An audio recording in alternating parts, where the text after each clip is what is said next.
রহমাতুল লিল আলামিনের জামানা।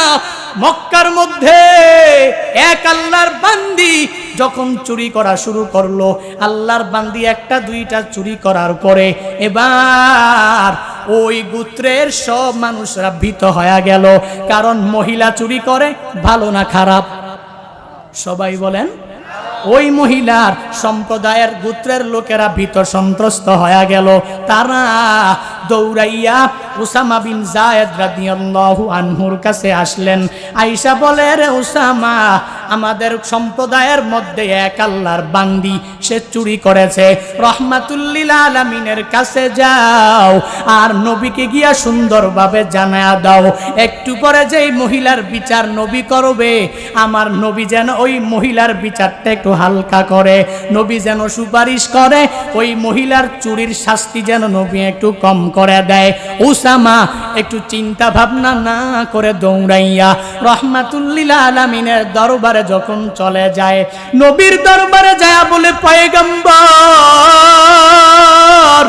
এক আল্লাহর বান্দি মহিলা, সে এমন গুনাহের কাজ করে ফেলেছে, মহিলা হওয়ার পরেও সে চুরি করেছে, সে চুরি করেছে।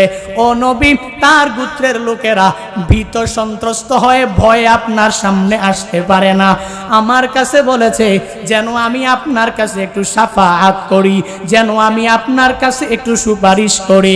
ও নবী, এই মহিলার বিচার যখন করবেন, এই মহিলার বিচার করার সময় আপনি একটু হালকা করে দিবেন তার শাস্তি। হে নবী, আপনি যখন তার বিচার করবেন, আপনি সুন্দরভাবে তার থেকে অন্যান্যদের বেলায় যেই বিচার করেন, তার বেলায় একটু বিচারটাকে একটু হালকা করে দিবেন। রহমাতুল লিল আলামিনের চেহারা মুবারক এত সুন্দর, নবী যখন রাগান্বিত হয়ে যায়, রহমাতুল লিল আলামিন যখন ক্রোধান্বিত হয়ে যায়, রহমাতুল লিল আলামিনের চেহারা মুবারক লাল।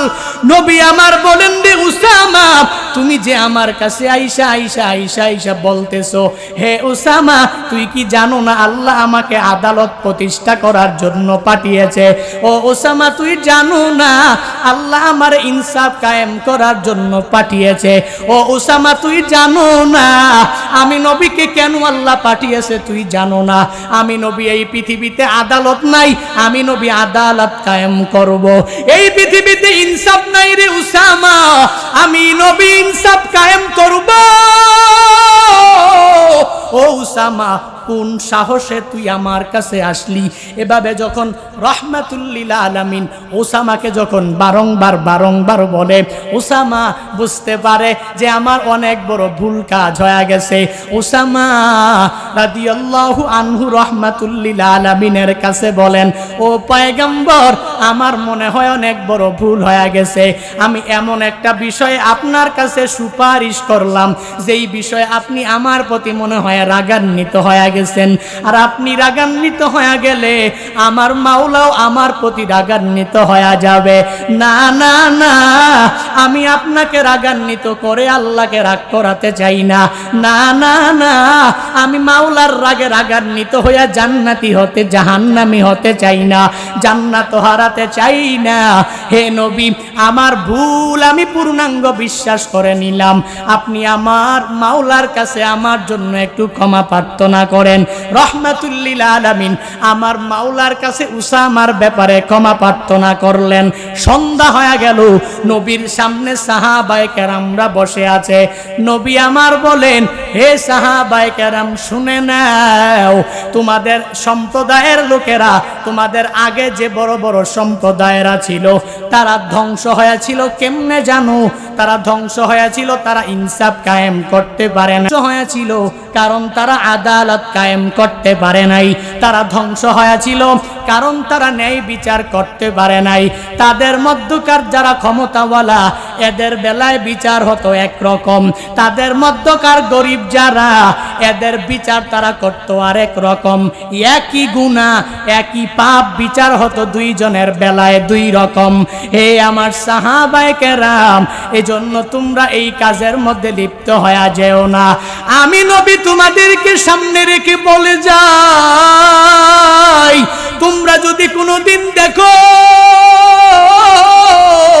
আমার কন্যা সন্তান ফাতেমা রাদিয়াল্লাহু তাআলা আনহাও কোনো গুনাহের কাজ করেছে আর কোনো পাপ করেছে, আমি রাহমাতুল লিল আলামিন আমার কন্যা সন্তান হওয়ার পরেও আমি কশিন কালেও আমার মেয়েটাকে ছাড় দিব না।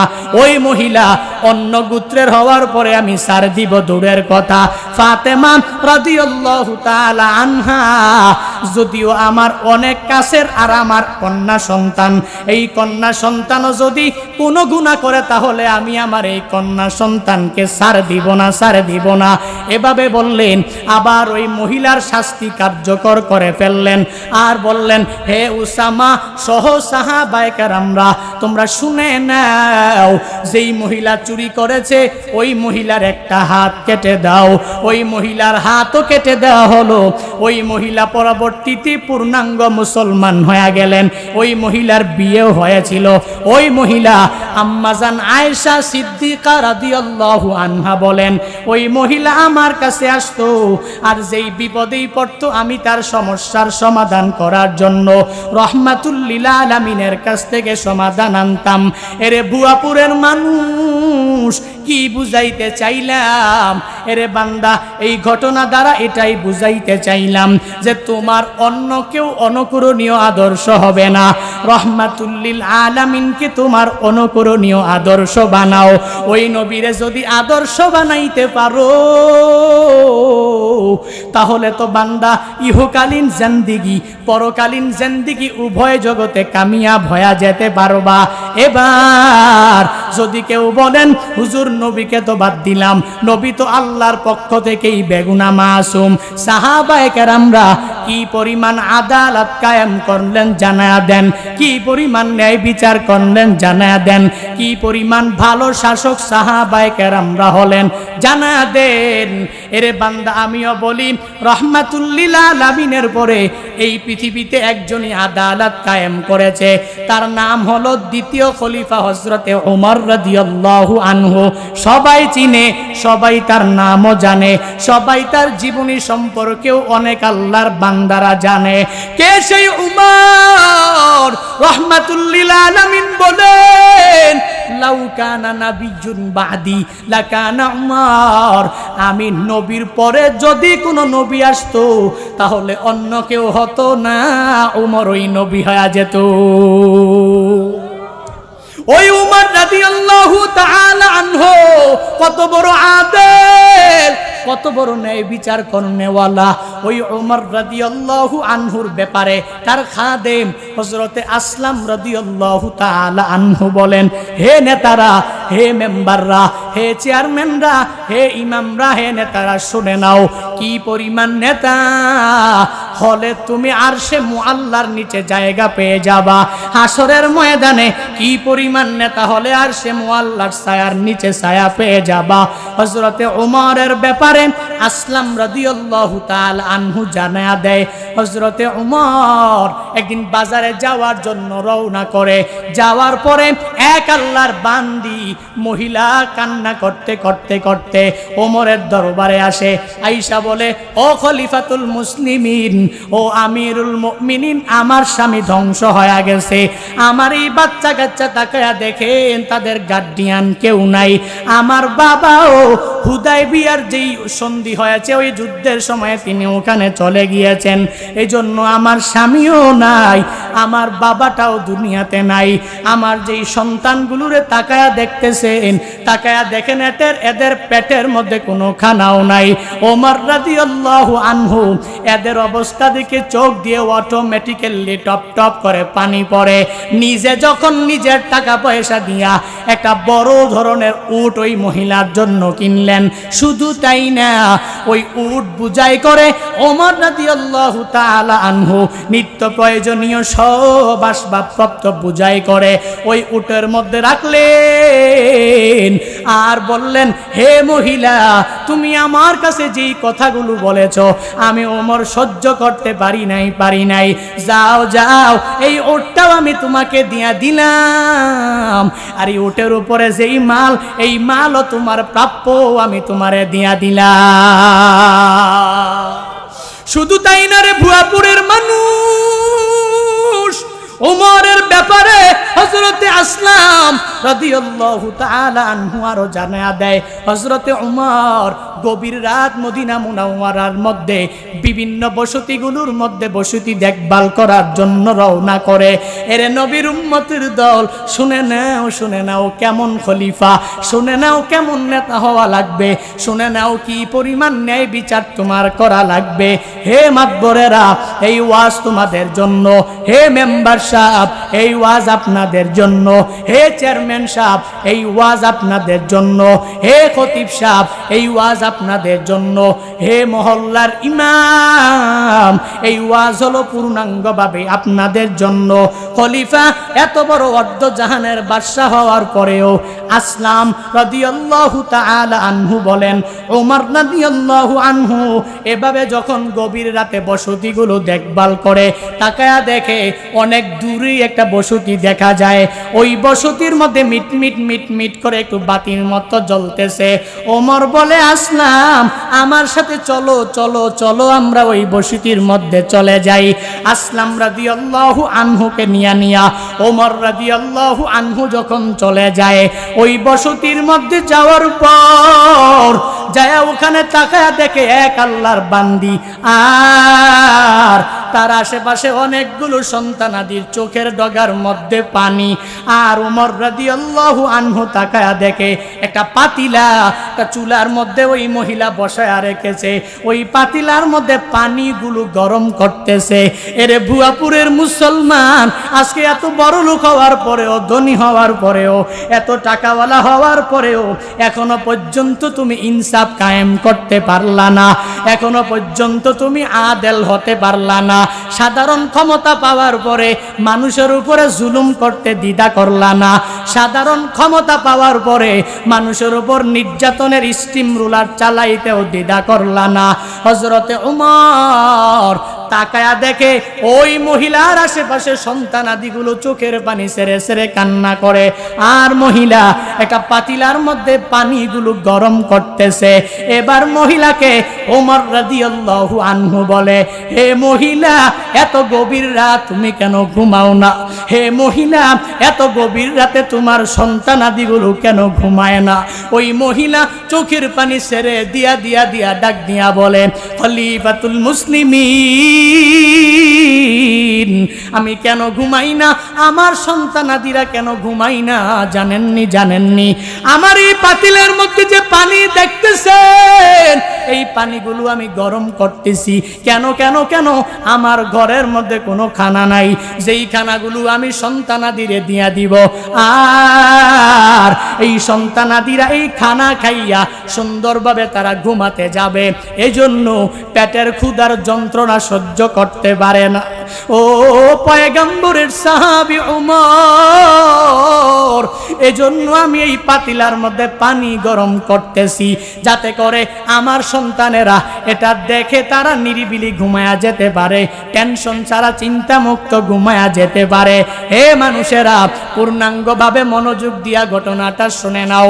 এভাবে ওমরকে যখন ওই মহিলা রিপিট করে এই রিপ্লাই দিয়া দেয়, ওমর চিন্তা করে, আমার জামানায়ও আমি অর্ধ জাহানের বাদশা হওয়ার পরেও এই মহিলার বুঝি এই দুরাবস্থা হতে পারে। দৌড়াইয়া আসলামকে বলছ বাইতুল মালে চলে যাই। বাইতুল মালে আসলাম রাদিয়াল্লাহু তাআলা আনহুকে নিয়া যখন বাইতুল মালের মধ্যে চলে যায়, ওখানে যাওয়ার পরে বাইতুল মাল থেকে সব বুঝাই করা খাবার নিয়া একটা বিশাল বস্তায় রূপান্তরিত হয়ে যায়। এবার ওমর রাদিয়াল্লাহু তাআলা আনহু বলেন, এরে আসলাম, তুই আমার সাথে আমার সফর সঙ্গী হয়ে থাকো, এই বস্তাটা তুই আমার কাঁধের মধ্যে উঠায়া দাও। আসলাম রাদিয়াল্লাহু তাআলা আনহু বলেন, হযরত, আপনি তো অর্ধ জাহানের বাদশা খলিফা হযরতে ওমর, ব্যাপারটা বুঝলাম না, আপনি কেন নিজের কাঁধের মধ্যেই বুঝা নেন? আমার কাঁধের মধ্যেই বুঝা উঠে দিন। এই বুঝা নিয়ে আপনি যাবেন, আমি উমর তো সহ্য করতে পারবো না। আমি আপনার খাদেম হয়ে আমার হযরতের এই কষ্ট হবে, আমি সহ্য করতে পারবো না। আসলাম রাদিয়াল্লাহু আনহু বারংবার উমর রাদিয়াল্লাহু আনহুকে বলে, আপনি বুঝা নিবেন না, এই বুঝা আপনি আমার কাঁধের মধ্যে উঠায়া দেন। ওমর বলে, রে আসলাম, তুই জানো না কাল কিয়ামতের ময়দানে তোমাকে তো জিজ্ঞাসা করা হবে না। এরে আসলাম, তুই জানো না কাল কিয়ামতের ময়দানে তোমাকে আরশে মুআল্লার ছায়া দিবে কে দিবে না, ওটা আল্লাহর ফয়সালা হবে। আর আমি ওমরের ফয়সালাও আল্লাহ নিয়ে নিবে। কাল কিয়ামতের ময়দানে যদি আমার মালিক আমাকে ডেকে বলে, রে উমর, তুই যে ওই দুনিয়াতে থাকা অবস্থায় বড় টাকাওয়ালা ছিলি, বড় অর্জ জাহানের বাদশা তুই ছিলি, দুনিয়াতে থাকা অবস্থায় তোর ক্ষমতার কোনো অভাব নাই, দুনিয়াতে থাকা অবস্থায় তোর পাওয়ার আর ক্ষমতার কোনো অভাব ছিল না, বাইতুল মালের মধ্যে মালেরও কোনো কমতি ছিল না। তাকায়া দেখ এই মহিলা কত কষ্ট পেয়ে পেয়ে কান্না করেছে, তাকায়া দেখ এই মহিলার সন্তানাদিরাও না খেয়ে ঘুমায়া গিয়েছে। কাল কিয়ামতের ময়দানে আমার মাওলা যদি আমারে প্রশ্ন করে, পশ্চিমকালেও আমার মাওলা দরবারে আমি কিছু বলতে পারবো না, পশ্চিমকালেও আমি আমার মাওলার দরবারে জবাব দিতে পারবো না। এরে আসলাম, তুই জবাব দিবি না, আমি ওমর রাদিয়াল্লাহু আনহুই জবাব দেওয়া লাগবে। দেরি করিস না, আমার পিঠের মধ্যে আমার বোঝাটা উঠায়া দাও। পিঠের মধ্যে বোঝা নিয়া যখন রওনা হয়ে যায়, আসলাম বর্ণনা করেন, আমি ওমর রাদিয়াল্লাহু আনহুর এক খাস সফর সঙ্গী। ওমর রাদিয়াল্লাহু আনহু এই বোঝা নিয়া ওই মহিলার বাড়িতে যখন যায়, ওই মহিলার বাড়িতে যাওয়ার পরে ওই মহিলাকে বলে, মহিলা তুমি সরে যাও আর আমাকে তুমি রান্না করার জন্য আদেশ দাও। ওই মহিলা বলে, ওমর রাদিয়াল্লাহু আনহু, আপনি অর্ধ জাহানের বাদশা, আপনি রান্না করার কোনো প্রয়োজন নাই, আপনি আমার জন্য যা করেছেন তাই আমার জন্য যথেষ্ট হয়ে যাবে। কাল কিয়ামতের ময়দানে আমি আমার মাওলার কাছে আপনার ব্যাপারে বলতে পারবো। ওমর রাদিয়াল্লাহু আনহু বলে, না না হে মহিলা, তুমি এই চুলার সামন থেকে চলে যাও, আমি উমর আজকে তোমার চুলার মধ্যে রান্না করব। আমি উমর এই চুলার মধ্যে আমি এখানে পাক বসাবো, আমি নিজের হাতে লাকড়ি দিয়ে রান্না করে তারপরে তোমাকে আর তোমার সন্তানাদিরে খাওয়ায়া যাব। এরে ভুয়াপুরের মানুষ, ওমর রাদিয়াল্লাহু আনহুর ব্যাপারে আসলাম রাদিয়াল্লাহু আনহু সুন্দরভাবেই বলেন। ওমর রাদিয়াল্লাহু আনহু নিজেই রান্না করলেন, আবার রান্না করে সন্তানাদি আর ওই মহিলাকে নিজের হাতেই খাওয়াইলেন। আসলাম বর্ণনা করে, ওমর রাদিয়াল্লাহু আনহুর দাড়িগুলো পাতলা ছিল না, বরং তার দাড়িগুলো ছিল এত ঘন, সে এমন ভাবে রান্না করেছে ওই রান্নার ধোঁয়া তার দাড়িতে প্রায় 1 ঘন্টা 1.5 ঘন্টা সময় লেগেছিল। এরে নবীর উম্মতের দল, কি বুঝাইতে চাইলাম? আসলাম রাদিয়াল্লাহু আনহু এটাই দুনিয়ার মানুষের বুঝাইতে চায়। এরে দুনিয়ার মানুষেরা, কি পরিমাণ আদেল তোমরা হবা, কি পরিমাণ ন্যায়পরায়ণ বাদশা তোমরা হবা, কি পরিমাণ ভালো পর্যায়ের মেম্বার তোমরা হবা, কি পরিমাণ চেয়ারম্যান তোমরা হবা, কোন লেভেলের এমপি হবা, কোন লেভেলের ইমাম হবা, কোন লেভেলের কমিটি হবা, কোন লেভেলের খতিব হবা, কোন লেভেলের বড় নেতা তুমি হয়ে যাবা, এই সব কিছু তুমি আদেল কি আদেল না, এই বিষয়ে কিয়ামতের ময়দানে বিচার করা হবে। আল্লাহ আরশে মুআল্লার নিচে 7 শ্রেণীর লোককে স্থান দিবে। তন্মধ্যে 1 নাম্বার হলো যে আদেল, ইমামে আদেলকে আল্লাহ মায়া করে আরশে মুআল্লার নিচে জায়গা করে দিবে। 1 নাম্বার চলে গেল। 2 নাম্বারে রহমাতুল লিল আলামিন জানায়া দেয়, আরশে মুআল্লার নিচে ওই যুবক স্থান পাবে। ওয়াশাবুন নাশা ফি ইবাদাতি রাব্বি রাহমাতুল লিল আলামিন বলেন ওই যুবককে আল্লাহ মায়া করে আরশে মুআল্লার নিচে জায়গা করে দিবে, যেই যুবক তার যৌবনকাল ইবাদতের মধ্যে কাটাইতে পেরেছে।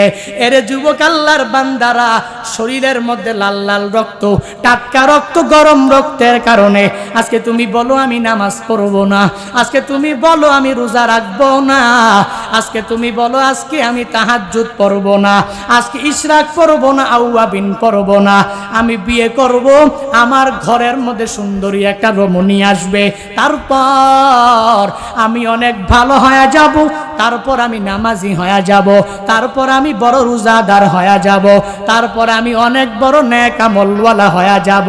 এরে বান্দা, না না, তুমি যে মৃত্যু পর্যন্ত তুমি সুস্থ থেকে মরতে পারবা এই গ্যারান্টি তোমার হাতে নাই। তাকায়া দেখ কত যুবকের লাশ তো বিভিন্ন জায়গায় দেখা যায়। ওদিনও গত 4-5 দিন আগে একদিন আমার কুমিল্লা জেলার এক উপজেলার নাম হলো বরুড়া, ওই বরুড়ার প্রোগ্রামে যখন আমি গেলাম, বরুড়ার প্রোগ্রামের 2 দিন আগে এক আল্লাহর বান্দা আমার মাদ্রাসার ছোট ভাই আমারে টেলিফোন করে বলে, ভাই আপনাকে অনেক দুঃখের এক কথা বলার জন্য টেলিফোন করেছি। আমি বললাম বলো, তোমার দুঃখের কথা তুমি আমায় বলো। আমায় বলে, ভাই আপনি যেই মাদ্রাসায় পড়াশোনা করেছেন আমি ওই মাদ্রাসার আপনার এক ছোট ভাই। কেন ফোন করেছো বলো আমায়। ওই ভাইটা আমারে বলে, ভাই আজ থেকে কয়েকদিন পূর্বে আমার ভাইয়ের, আপনার এক ভাইয়ের ব্যাপারে আপনার কাছে একটা কথা বলি। আমার একটা ছোট ভাই আছে এসএসসি পরীক্ষার্থী, বেশি বয়স না, মাত্র 16 বছরের মাত্র তার বয়স, মাত্র এসএসসি পরীক্ষাটা সে দিবে। আমি আপনাকে তার মোবাইলটা দেখায়া দিতে পারবো। তার মোবাইলের মধ্যে কোনো গান নাই, তার মোবাইলের মধ্যে কোনো নাটক নাই, তার মোবাইলের মধ্যে কোনো ছবি নাই, তার মোবাইলের মধ্যে কোনো মেয়ের কোনো ছবি নাই, তার মোবাইলের মধ্যে 3 বক্তার বয়ান জমায়া রেখেছে। 1 নম্বরে আপনি, 2 নম্বরে মুস্তাকুন নবী কাসিমি, 3 নম্বরে নজরুল ইসলাম কাসিমি। এই 3 জনের বয়ান আমার এই ছোট্ট ভাইটা স্কুলে পড়ার পরেও আমার এই ছোট্ট ভাইটা বয়ান শুনে। কিন্তু কপাল বড় খারাপ, আমার এই ছোট ভাইটা একদিন আমাকে বলতে লাগলো, বড় ভাই এই জুনায়েদ আল হাবিব তো কুমিল্লার সন্তান, আমিও তো কুমিল্লার, তাহলে এই বক্তার বয়ান আজকে পর্যন্ত আমি লাইভে শুনতে পারলাম না। হায় হায় আমার কপালকে এমনিতে এত মন্দ হয়ে যাবে। বড় ভাইটা আমারে দুঃখ ভারাক্রান্ত মন নিয়ে চোখের পানি ফালায়া ফালায়া ফুপিয়ে ফুপিয়ে কাঁদে আর বলে, ভাই শুনেন না, শুনেন না আমার ঘটনা। আমার ওই ছোট ভাইটা যখন আমায় বলল, ও ভাই আপনি জুনায়েদ আল হাবিবকে আনসিজন টাইমে হলেও একটু ম্যানেজ করবেন, বলল অসুবিধা নাই। আমি যেই মাদ্রাসায় পড়াশোনা করি ওই মাদ্রাসায় তিনিও পড়াশোনা করেছেন। আমি টেলিফোন করলে ভাই একটা ডেট দেওয়ার চেষ্টা করবে, তবে মাহফিলটা সুন্দরভাবে পরিচালনা করার জন্য তাহলে তো লাগবে টাকা পয়সা, তাহলে তো লাগবে কিছু এবিলিটি লাগবে, টাকা পয়সা ছাড়া তো মাহফিল করা যায় না। বড় ভাইটা বলে, ভাই আমি আমার ছোট ভাইটারে বললাম, ও ছোট ভাই তুমি টাকা পয়সা জোগাড় করা আরম্ভ করে দাও। আমার ছোট ভাই স্কুলে যায়, টাকাগুলো খায় না, বরং মাহফিলের জন্য অল্প অল্প করে টাকা জোগায়। আমিও মাদ্রাসায় আনি যেই টাকা, ওই টাকা থেকে কিছু কিছু কিছু কিছু করে আমিও জোগাইতে লাগলাম। কিন্তু কপাল বড় খারাপ। আমি বললাম এসএসসি পরীক্ষা যখন তোমার শেষ হয়ে যাবে, আমার আলিম পরীক্ষা যখন শেষ হয়ে যাবে, আমরা 2 জনে মিলে ভাইয়ের বাড়ি যাব, ওখানে গিয়া ভাইকে দাওয়াত করে সুন্দরভাবে চলে আসব। আমায় বলে, বড় ভাই আমার ওই ভাইটা ওদিন বৃষ্টিতে ভিজে ভিজে সেন্টারে পরীক্ষা দেওয়ার জন্য যায়, কপাল বড় খারাপ। এর পরের দিন বিশাল তাপমাত্রায় আমার ভাইয়ের জ্বর এসে যায়। ওই বিকেল বেলায় আমার টাকা পয়সা জোগাড় করনেওয়ালা বক্তারে দাওয়াত দিবে, আমার ওই ওয়াজ শুনলেওয়ালা ভাইটা আর দুনিয়ার মধ্যে বেঁচে নাই। হঠাৎ কি যেন আমার হয়ে গেল, এই বান্দার চোখের পানি সে ধরেও রাখতে পারে না। ওই যুবক আমারে কান্না করে আর বলে, বড় ভাই, আমার ছোট ভাই দুনিয়ার বাড়ি ছেড়ে চলে গেল, আপনি তার মাকবারার সামনে এসে এসে একটু যদি তার জন্য দোয়া করেন, আমার মনে হয় তার আত্মা মনে হয় অনেক শান্তি পাবে। আমি বললাম 2 দিন পরে তোমার গ্রামের পাশে আমার বয়ান। আবার চোখের পানি ফেলে কান্না করে বলে, ভাই কপাল বড় মন্দ আমার ভাইয়ের, আমার ভাই আপনার বয়ান শোনার জন্য বড় পাগল, কিন্তু এই 2 দিন পরে আপনি আসবেন, আমার ভাইটা দুনিয়ায় নাই। আমি বললাম 2 দিন পরে আমি তোমার ভাইয়ের মাকবারার পাশে যাব, তার জন্য আমি তার মাকবারায় বসে দাঁড়ায়া দাঁড়ায়া দোয়া করব। আমিও গেলাম মাকবারার সামনে দাঁড়ায়, আমি ওই ছোট ভাইয়ের জন্য দোয়া করলাম। জুনায়েদ আল হাবিব তার পাশের গ্রামে আইসা আইসা বয়ান করে, সামনে মানুষেরাও বয়ান শুনে। ওই বড় ভাইটা আমার ডান পাশে বসে বসে শুরু থেকে শেষ পর্যন্ত বয়ান শুনে। আল্লাহর কি কুদরতের কারিশমা, 16 বছরের সিহাম দুনিয়ায় নাই, দুনিয়া থেকে চলে গেল। কাদের কুদরতদারি বড় কামাল, আন্তা রব্বি আন্তা হাসবি জুল জালাল, তুহি কাদের জলিলুল্লাহ জাহাদার, বহর হালে তুহি মেরা নেগাহাদার। কি বুঝাইতে চাইলাম, হে যুবক আল্লাহর বান্দারা, তুমি যদি মনে করো আমি বৃদ্ধ হয়ে গেলে নামাজে ঢুকবো, না না, এই গ্যারান্টি বান্দা তুমিও দিতে পারবা না। বৃদ্ধ হয়ে গেলে রোজা রাখবা, এই গ্যারান্টি তুমি দিতে পারবা না। বৃদ্ধ হয়ে গেলে রোজার এক আমল তুমি ধরে ফেলবা, গ্যারান্টি নাই। যেহেতু গ্যারান্টি নাই, সেহেতু এখন থেকেই নামাজে ঢুকে যাও। যেহেতু গ্যারান্টি নাই, এখন থেকেই রোজায় ঢুকে যাও। যেহেতু গ্যারান্টি নাই, এখন থেকেই তাহাজ্জুদের মধ্যে ঢুকে যাও।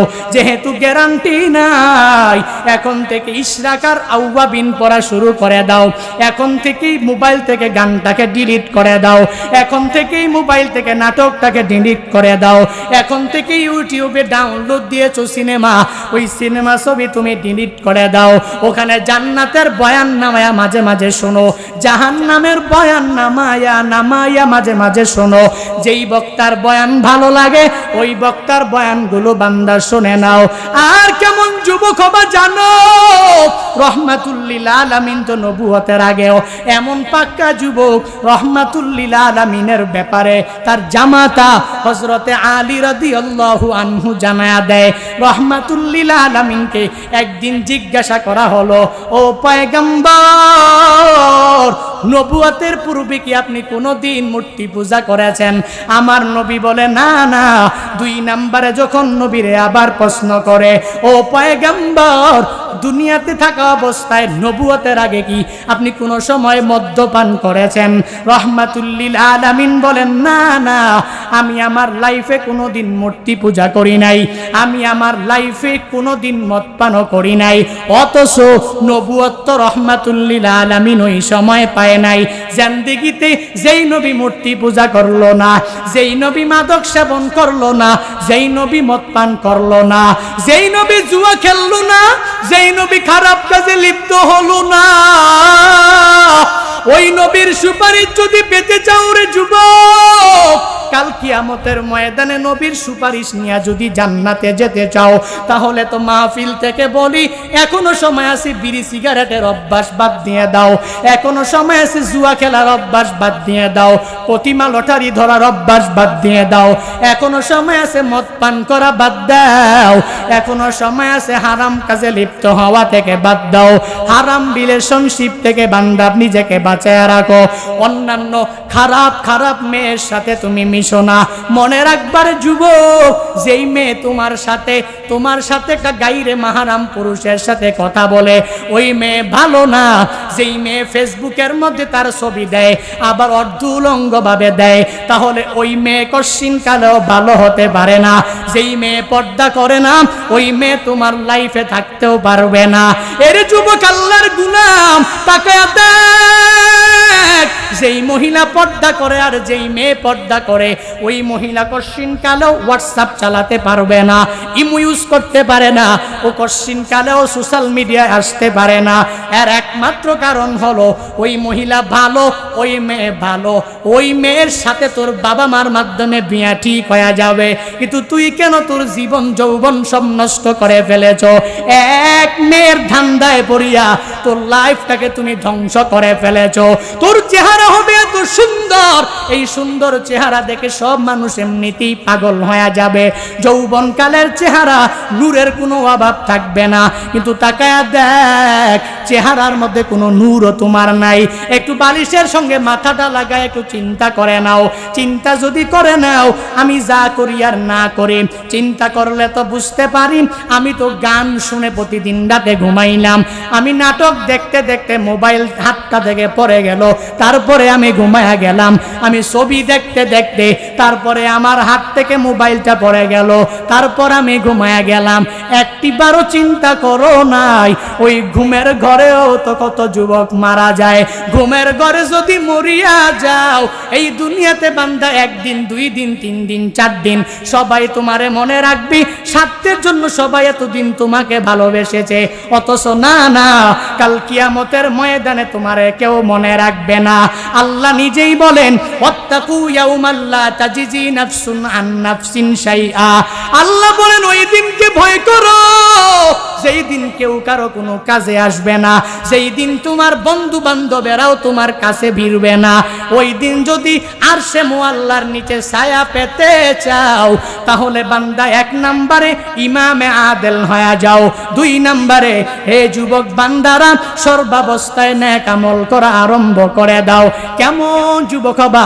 ইমাম গাজ্জালী রহমাতুল্লাহ আলাইহি লেখেন, এক আল্লাহর বান্দাকে গুলাম মনিবকে ক্রয় করার জন্য বাজারে যখন চলে যায়, বাজারে যাওয়ার পর এবার যখন মনিবকে সে ক্রয় করে নিয়ে আসবে, মনিব গুলামকে যখন ক্রয় করে নিয়ে আসবে, এবার মনিব গুলামকে জিজ্ঞাসা করে, এ যুবক গুলাম, তোমার কোনো শর্ত আছে কিনা? এবার ওই যুবকটা ডাক দিয়া বলে, মনিব, যদি আপনি আমারে নিতে চান তাহলে আমার শর্ত হলো 3টা। কয়টা? জোরে বলেন, শেষ করে দিব নাকি? কষ্ট হচ্ছে? ওই যুবক যখন বলে, মনিব, আমার শর্ত হলো 3টা, এই শর্ত যদি আপনি মানতে পারেন তাহলে আমি আপনার বাড়িতে কাজ করে নিব। মনিব বলে, তোমার শর্ত বলো। 1 নম্বরে যুবক ডাক দিয়া বলে, হে মনিব, আপনি যদি আপনার বাড়িতে আমার মাধ্যমে কাজ করাইতে চান তাহলে আমাকে 5 ওয়াক্ত নামাজের সময় দেওয়া লাগবে। 5 ওয়াক্ত নামাজের ফরজের সময় কশিনকালেও আপনি আমারে ডাকতে পারবেন না। শুধু তাই না রে গুলাম, যুবক একটা শর্ত দিয়াই পরিসমাপ্তি ঘটায় না। যুবক বলে, হে মনিব, যদি আমার মাধ্যমে আপনার বাড়িতে কাজ করাইতে চান তাহলে 2 নাম্বার হলো, আপনি আমাকে এমন একটা কামরা দিবেন, আপনার বাড়িতে আমার জন্য এমন একটা রুম দিবেন, যেই রুমের মধ্যে কেউ থাকবে না, যেই রুমের মধ্যে কারো প্রবেশের অধিকার থাকবে না, আমার অনুমতি ছাড়া ওই রুমের মধ্যে কেউ প্রবেশ করতে পারবে না। 3 নাম্বার, আপনি যেই শর্তটা পালন করা লাগবে, শর্ত হলো আমি দিনের বেলা কাজ করব, রাতের বেলা আপনার কোনো কাজ করব না। 3টা শর্ত যখন যুবকটা মনিবের দিয়া দেয়, মনিব বলে, ও যুবক, যাও যাও, তোমার 3 শর্ত আমি মেনে নিলাম। 3 শর্ত মেনে নিয়া এবার যুবকটাকে নিয়ে বাড়িতে রওনা হয়ে যায়।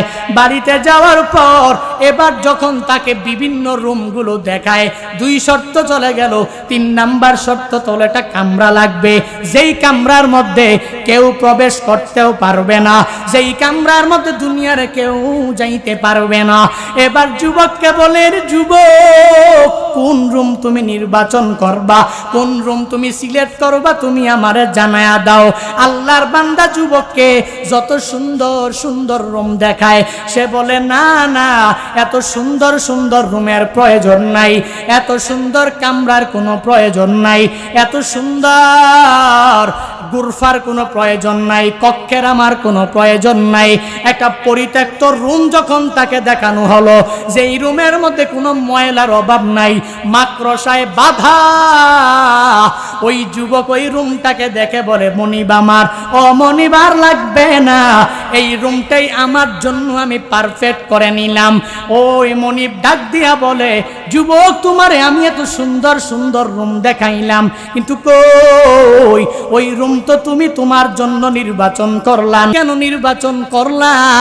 এই কথা বলার পরে ওই যুবক চোখের পানি ছেড়ে মনিবেরে বলে, এরে মনিব, আপনার বাড়িতে তো আমি আরাম আয়াসের জন্য আসি নাই, আর এই যে রুম দেখতেছেন, যেই রুমের মধ্যে মাকড়সায় বাঁধা, যেই রুমের মধ্যে অনেক অন্ধকার পরিত্যক্ত রুম, হে মনিব, এই রুমের মধ্যে যদিও কোনো ময়লার অভাব নাই, যদিও সুন্দর না, কিন্তু এই রুমের মধ্যে যখন আমল হবে, ওই রুমটাই আমার মাওলার কাছে অনেক দামি হয়ে যাবে।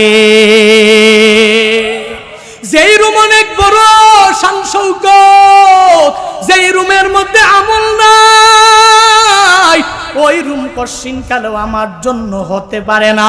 হে মনিব, আপনি আমারে এই রুমটা দিয়া দেন, আমি এই রুমের মধ্যে প্রবেশ করলে থাকলে আমার জন্য কাফি, আমার জন্য এই রুমটাই পারফেক্ট হয়ে যাবে। এভাবে ওই মনিব যখন বারংবার এই রুমের জন্যই বলে, মনিব বলে, যাও যাও, আমি তোমার এই রুমটাই দিয়া দিলাম, এই রুমের মধ্যে থাকবা, তোমার 3 নাম্বার শর্ত। 1 নাম্বার শর্ত, 5 ওয়াক্ত নামাজ পড়বা, বাধা দিব না।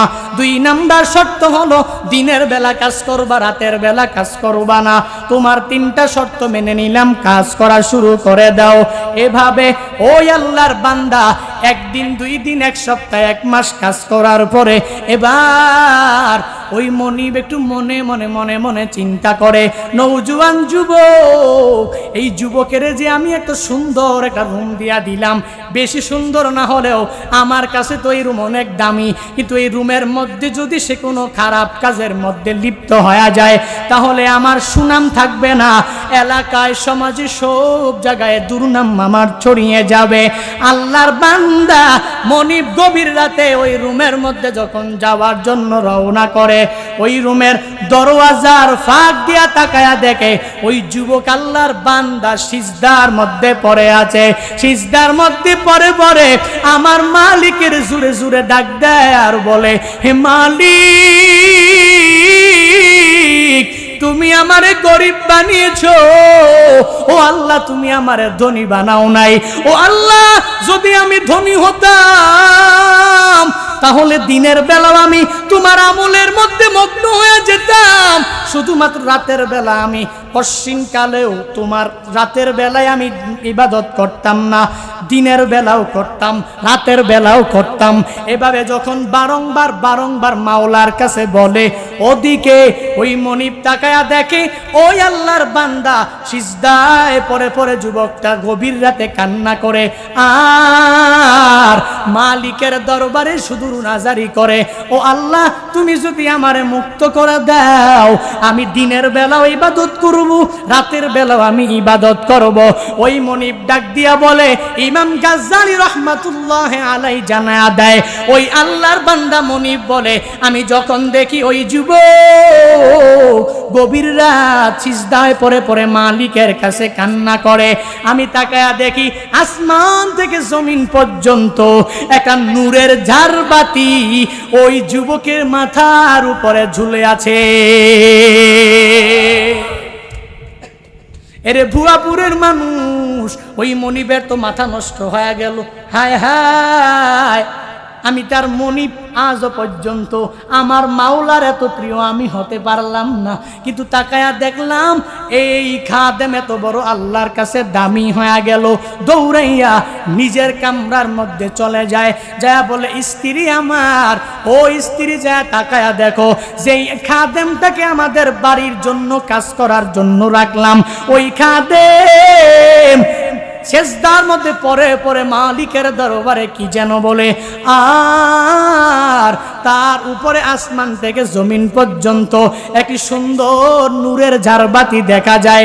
ওই মহিলা হতবাক হয়ে গেল, দিনের বেলা তাকে কাছে ডাকলো আর বলল, এ খাদেম তুমি এমন কি আমল তুমি করলা, এরে যুবক আমার মাওলার কি পাগল তুমি হয়ে গেলা, আমার মাওলার কত ক্লোজ বান্দা তুমি হয়ে গেলা, বুঝলাম না তুমি এমন কি আমল করেছো আমার মাওলার দরবারে কবুল হয়ে গেল। ও যুবক তোমার মাথার উপরে কেন নূরের তাজ, তোমার মাথার উপরে কেন নূরের ঝাড়বাতি? ওই যুবক বলে, ও আল্লাহ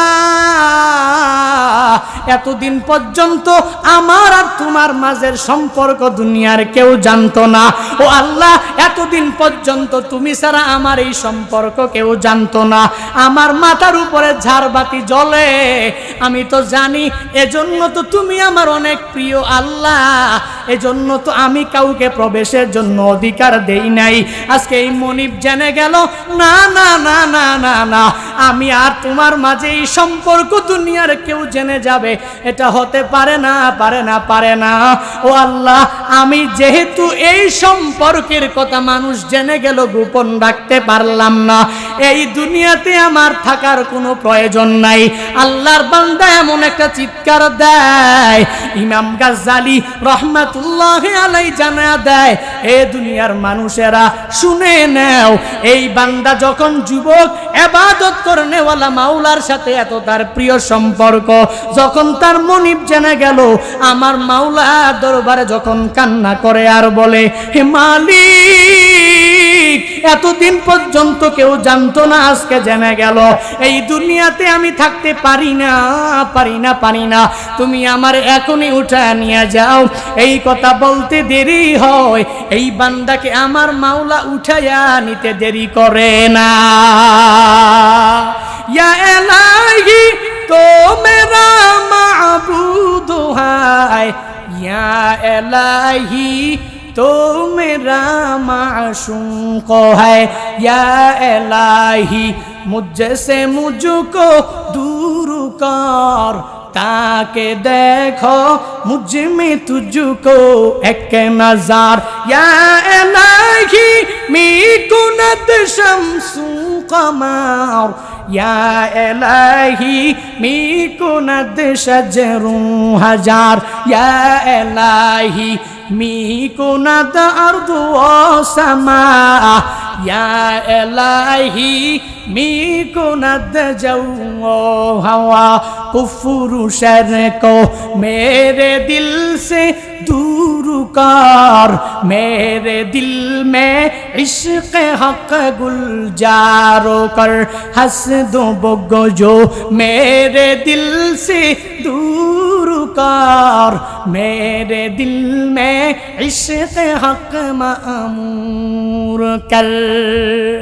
সুতরাং বান্দারা, এক নম্বরে ইমামে আদল হয়ে যাও, দুই নম্বরে ও যুবক আল্লাহর আরশে মুআল্লার নিচে যদি জায়গা পেতে চাও, তাহলে যৌবনকালের সময়টা ইবাদত করে কাটায়া দাও। কয়টা গেল জুলে বলেন? লাঙ্কি বেলাইনে গেছে? কথা বলেন না কেন? উল্টো পাল্টা বকতেছি নাকি কারো বিরুদ্ধে? হাদিস থেকে কথা। সাবাতুন ইউজিল্লুহুমুল্লাহু ফি জিল্লিহি ইয়াওমা লা জিল্লা ইল্লা জিল্লুহু, আল ইমামুল আদিল ওয়া শাবুন নাশা ফি ইবাদাতি রাব্বি রাহমাতুল লিল আলামিন বলেন, 7 শ্রেণীর লোককে আল্লাহ মায়া করে স্থান দিয়া দিবে। 1 নাম্বার ইমামে আদিলকে আল্লাহ মায়া করে স্থান দিবে। 2 নম্বরে ওয়া শাবুন নাশা ফি ইবাদাতি রাব্বি, ওই যুবক যেই যুবক দুনিয়াতে রবের ইবাদতে যৌবনকাল কাটিয়েছে। 3 নাম্বার ওয়ারাজুলুন কলবুহু মুআল্লাকুন ফিল মাসাজিদ, ওই ব্যক্তি কি আল্লাহ আরশে মুআল্লার নিচে জায়গা করে দিবে যে আল্লাহর বান্দার কলবটা মসজিদের সাথে বেশি সম্পর্ক। জামাত মিস হলে এই বান্দা নিজেকে ধরে রাখতে পারে না। মসজিদের সাথে যার বেশি বেশি সম্পর্ক থাকবে, আল্লাহ মায়া করে ওই বান্দাকে কিয়ামতের ময়দানে আরশে মুআল্লার নিচে জায়গা করে দিবে। 3 নাম্বার 4 নাম্বার ওয়ারজুলানে তাহাব্বা ফিল্লাহ ইজতামা আলাইহি ওয়া তাফাররাকা আলাইহি। রাহমাতুল লিল আলামিন বলেন ওই 2 বান্দাকে আল্লাহ আরশে মুআল্লার নিচে জায়গা করে দিবে যেই বান্দারা একে অপরকে ভালোবাসে একজনের জন্য। তিনি কে? আরো জোরে বলেন। ওই বান্দারা একে অপরে মিলিত হয় একজনের জন্য আমার রব, আবার সম্পর্ক ছিন্ন করে রবের জন্য। একজন মানুষকে ভালোবাসি তাও রবের জন্য, একজন মানুষকে ঘৃণা করি তাও রবের জন্য। 4 নাম্বার চলে গেল। 5 নাম্বার রাহমাতুল লিল আলামিন বলেন ওয়ারাজুলুন দাআতহু ইমরাআতুন যাতু মানসুবিন ওয়া জামাল ফাকালা ইন্নী আখাফুল্লাহ। ওই যুবককে ওই বান্দাকে আল্লাহ মায়া করে আরশে মুআল্লার নিচে জায়গা করে দিবে যেই বান্দা কি অনেক বড় সম্পদওয়ালা, অনেক বড় ধনাঢ্য মায়ে। ওই মেয়ে যখন আইসা বলে আমার সাথে জেনায় লিপ্ত হয়ে যাও, ওই মেয়ে কালো না, ওই মেয়ে অনেক বড় ভারী সুন্দরী, ওই মেয়ে অনেক বড় টাকাওয়ালা। এবার যখন মেয়েটা আইসা বলে এরে বান্দা তুই আমার কাছে আয়, আমার সাথে খারাপ কাজের মধ্যে লিপ্ত হয়ে যা, ওই মহিলাও তখন বলে ইন্নী আখাফুল্লাহ, ওই ছেলেও তখন বলে ইন্নী আখাফুল্লাহ। কেউ যদি জেনার প্রস্তাব দেয়, জেনা করাটা বান্দা কঠিন না বরং সহজ কাজ। যে কোনো বান্দা যে কোনো পরিস্থিতিতেই জেনা করতে পারে, শুধুমাত্র আল্লাহর ভয় যদি না থাকে এই বান্দার জেনা করাটা কোনো ব্যাপারই না। রাহমাতুল লিল আলামিন বলেন ওই বান্দাকে আল্লাহ মায়া করে আরশে মুআল্লার নিচে জায়গা করে দিবে যেই বান্দাকে অনেক বড় ধনওয়ালা, অনেক বড় সুন্দরী নারী জেনার প্রস্তাব দিল, কিন্তু বলল না না আমি কশিনকালেও এই জেনার প্রস্তাব গ্রহণ করতে পারি না। এই বান্দা জেনার সুযোগ থাকা সত্ত্বেও খারাপ কাজের মধ্যে লিপ্ত হয় না, আল্লাহ মায়া করে আরশে মুআল্লার নিচে জায়গা করে দিবে। 6 নাম্বার রাহমাতুল লিল আলামিন যাকে মায়া করে আরশে মুআল্লার নিচে জায়গা করে দিবে। নবী বলেন ওয়ারাজুলুন তাসাদদাকা ইকফাআন হাত্তা লা তা'লামা শিমালুহু মা ইউবতানা ইয়ামিনুহু মা ইউনফিকু ইয়ামিনুহু মা ইউনফিকু বিয়ামিনিহি। রাহমাতুল লিল আলামিন বলেন ওই যুবক যেই যুবক দান করে বাম হাত দান করে ডান হাত জানে না, ডান হাত দান করে তার বাম হাত জানে না। মানুষের দরবারে আমাকে মানুষ দানবীর বলবে, অনেক বড় ধনাঢ্য ব্যক্তি বলবে, এজন্য দান করে না। একজনের জন্য করে চিল্লায়া বলো তার না। এই বান্দা যত দান করেন, এই বান্দা যেই নেক আমলগুলো যাই করেন সব আমার মাওলার জন্যই করেন। দুনিয়ার মানুষ আমারে নামাজি বলবে, দুনিয়ার মানুষ আমারে রোজাদার বলবে, দুনিয়ার মানুষ আমারে বুজুর্গি বলবে, দুনিয়ার মানুষ আমারে মুসল্লি মুজাক্কি সায়েম বলবে। এজন্য নামাজ পড়ে না, এজন্য রোজা রাখে না, এজন্য দান সৎকার করে না, এজন্য জিহাদ করে না। এই বান্দা শুধুমাত্র নামাজ পড়ে আল্লাহর জন্য, রোজাও রাখে মাওলার জন্য, দান সৎকার করেও মাওলার জন্য। রাহমাতুল লিল আলামিন বলেন এ দান সৎকার করনেওয়ালা বান্দারা, তোমরা যারা বাম হাত দান করো ডান হাত জানে না, ডান হাত দান করে বাম হাত জানে না, গোপনে গোপনে আমার মাওলার দরবারে দান করো, আল্লাহ তোমাদেরকে মায়া করে আরশে মুআল্লার নিচে স্থান দিয়া দিবে। কয়টা গেল? কথা বলেন। 6টা চলে গেল। 7 নম্বরে রাহমাতুল লিল আলামিন বলেন ওয়ারাজুলুন যাকারাল্লাহ খালিয়ান ফাফাযাত আইনা। নবী আমার বলেন ওই বান্দা আরশে মুআল্লার নিচে জায়গা পেয়ে যাবে। নির্জন পেলেই এই বান্দা আমার মাওলারে ডাকে আর বলে, হে মালিক, আমি অন্যায় করেছি, অপরাধ করে ফেলেছি রে আল্লাহ। ও আল্লাহ, তুমি যদি মাফ না করো আমার যাওয়ার মতো আর কোনো জায়গাও হবে না। ও আল্লাহ, তুমি আমারে পূর্ণাঙ্গ মাফ করে দাও। আল্লাহর কাছে যদি বান্দা এভাবে তাওবা করে আর চোখের 2 ফোঁটা চোখের পানি ফালায়, নির্জনে আমার মাওলারে ডাকে আর 2 ফোঁটা চোখের পানিও যদি ফালাইতে পারে, রহমাতুল লিল আলামিন বলেন 7 নম্বরে এই বান্দা আরশে মুআল্লার নিচে জায়গা পেয়ে যাবে। 1 নাম্বার কি পেলাম? 1 নাম্বার পাইলাম আদেল হওয়া লাগবে। 2 নাম্বার কি পেলাম? 2 নাম্বার ওই যুবক হওয়া লাগবে, যৌবনকালটা ইবাদতের মধ্যেই কাটানো লাগবে। 3 নাম্বারে আমি এরকম ব্যক্তি হওয়া লাগবে যেই ব্যক্তিটা আল্লাহর জন্য মানুষরে ভালোবাসবো, আল্লাহর জন্য ঘৃণা করব, আল্লাহর জন্য মানুষরে টেনে নিব। 4 নাম্বারে আমার সম্পর্ক হবে মসজিদের সাথে। 1 ওয়াক্ত নামাজও আমি জামাত মিস দিতে পারবো না। ফজর যখন শেষ হয়ে গেল আমি জোহর কখন পড়ব এই চিন্তা নিয়ে দৌড়ায়া যাব। জোহর যখন শেষ হয়ে যাবে আমি আসর কখন পড়ব দৌড়ে ওই চিন্তা নিয়ে আগায়া যাব। 4 নাম্বার। 5 নাম্বারে কোনো মহিলা যদি কোনো জেনার প্রস্তাব দেয় আমি গ্রহণ করব না। যদি কোনো গাইরে মাহারাম আমাকে প্রেমের প্রস্তাব দেয় আমি ইগনোর করে তাড়ায়া দিব। 6 নাম্বারে আমি দান সৎকার করব রবের জন্য।